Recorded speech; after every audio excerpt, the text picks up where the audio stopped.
Perhaps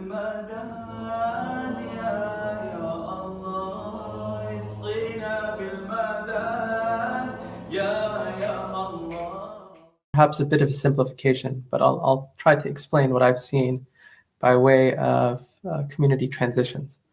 I think what you've had for a long time with Muslims is a feeling of sort of just being under assault, right? You have many grievances vis-a-vis your own relationship with the country and the extent to which you feel part of it.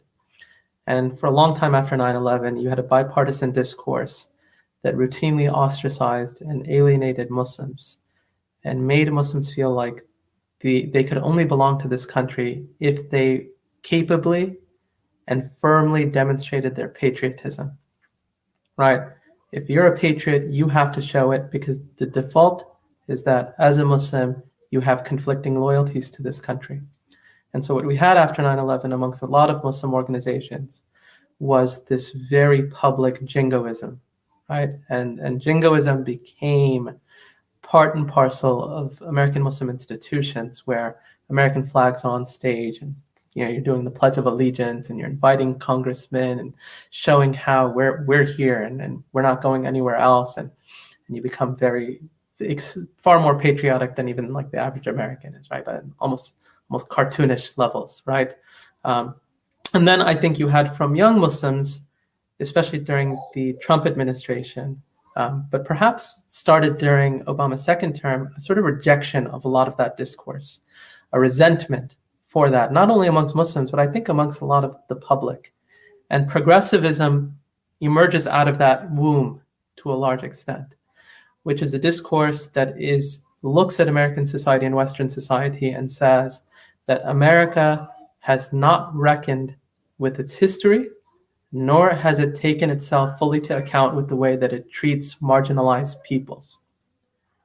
And out of that, you have a discourse of intersectionality and victimology. And it became a very attractive and alluring proposition for Muslims who for so long had felt out of place, because suddenly there was a narrative in a social space where they could belong.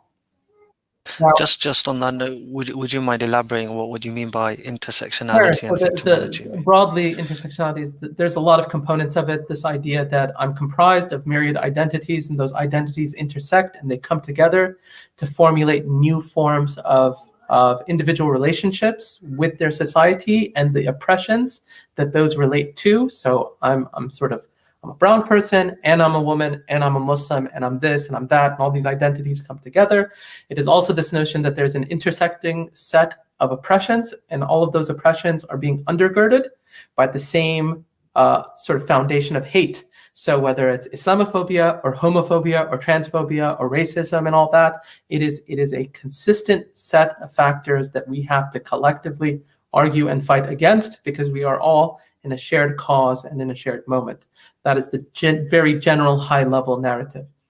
Now, what happens as part of this is that people who participate in this really take on a very fulsome notion of their own victimhood, right? And it's not that you don't have grievances, but it becomes that what defines you is those grievances. And I think about, there's the famous Eleanor Roosevelt quote that no one can make you feel inferior without your own consent, right? And so there's this internalizing of your own inferiority, of your own weakness, of your own enfeeblement.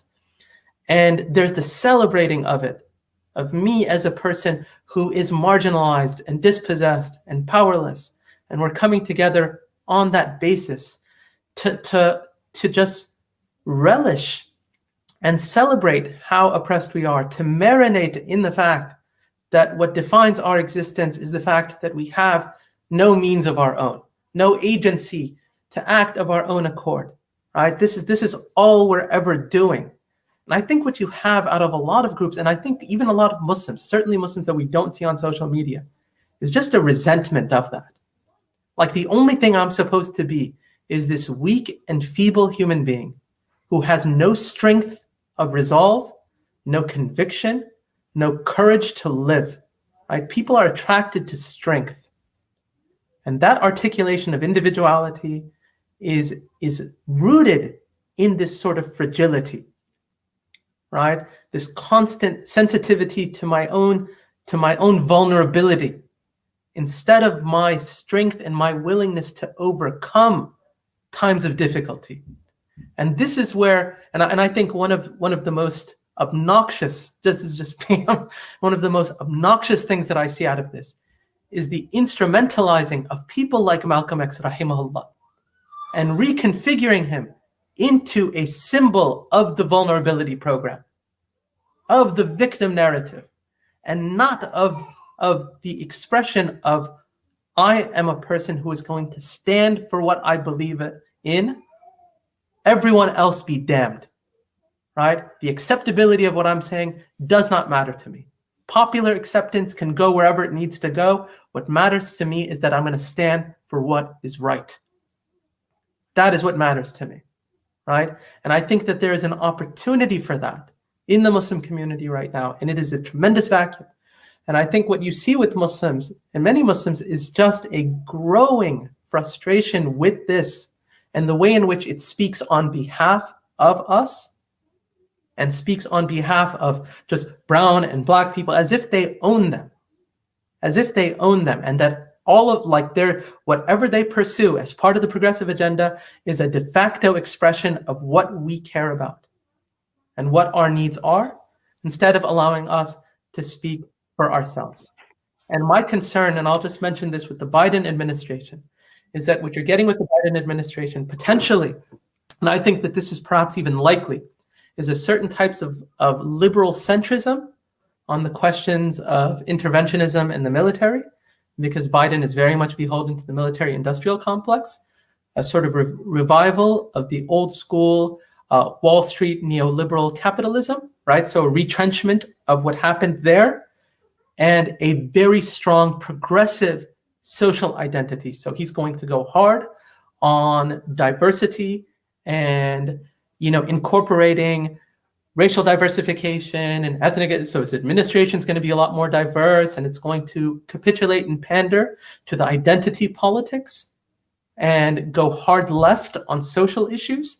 And that's how he wins over his progressive voices, right? So on the LGBT stuff and everything else, go very far to the left on that, but be basically a center Republican on all of these other more difficult issues where he realizes he can't really cross any lines. So the best parts of their platform, he abandons, and the worst parts of the platform, he owns, right? And that is really the concern for me.